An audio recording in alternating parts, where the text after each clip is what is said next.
You ever wanted to play Dragon's Dogma 2, but as Darth Maul? OG Dragon's Dogma players will be extremely familiar with most of the classes, or vocations, on offer in the most recent sequel, since many are just continuations of classes from the original game. But one class in particular, that fans are referring to as the Darth Maul Class, is by far one of the most OP classes in the game, and just as a bonus, you can unlock it very easily and very early on. But it's a little easy to miss, so let's get into it. First, we need to give the class the respect it deserves and refer to it by its proper title, which is the Mystic Spearhand class. Not the Darth Maul class, as Twitter would have you believe. This vocation is built using the basis of the Mystic Knight class from the first game, but with some key changes. Both vocations are advanced hybrid classes, as they allow for both magic and melee-based attacks against enemies, along with significant defensive and offensive capabilities as well. While the Mystic Spearhand can be unlocked fairly early in Dragon's Dogma 2, its predecessor was a lot easier to unlock in the OG game because you only had to reach level 10. In comparison, to unlock the Mystic Spearhand class, you're going to have around 5 hours of game time under your belt to reach it.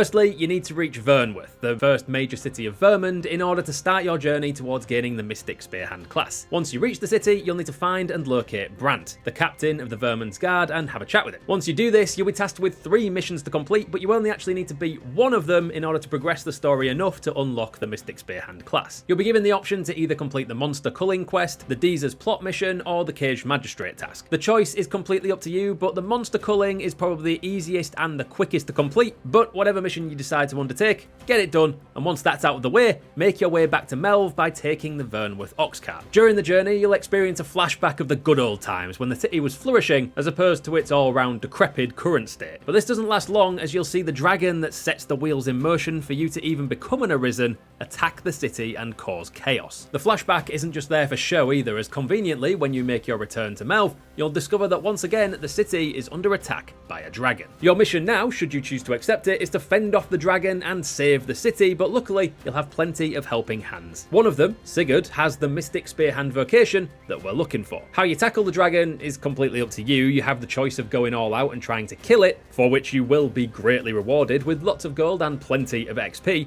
or you can choose to fend the dragon off just long enough for it to take off and flee, but either option will allow us to continue our quest towards the Mystic Spearhand vocation. That said, if you can kill the dragon, and trust us on this one, you absolutely want to. It's not just the gold and XP, you also get a shiny new duo spear called the Deadringer, which will be the perfect option for you when you obtain the Mystic Spearhand vocation. Dragon dealt with one way or the other, you're going to want to make sure you find Sigurd before he leaves the city. Just try and stay close to him during the fight and grab him before he takes off. Pop over and have a chat and make sure to ask him about his fighting style, and he'll go on to explain how it's a patchwork of abilities that he's devised himself over time. And because he's just helpful that way, he'll personally bestow his knowledge on you, making you the proud owner of one of the best vocations in the game. This all sounds fairly simple, and in fairness, it is, but it's also extremely easy to completely miss this opportunity to gain the vocation. So as soon as you beat the dragon, time is of the essence, make your way straight over to Sigurd, because he'll attempt to leave as soon as the dragon does. Thankfully, if you missed the opportunity for some reason, there is an alternative way to obtain this vocation. As part of the Monster Culling quest, you'll visit Harve Village, just slightly southwest of Vernworth, another reason why that's the mission you should do right at the start, and this is where Sigurd's home is located, so if you don't catch him immediately after the dragon fight,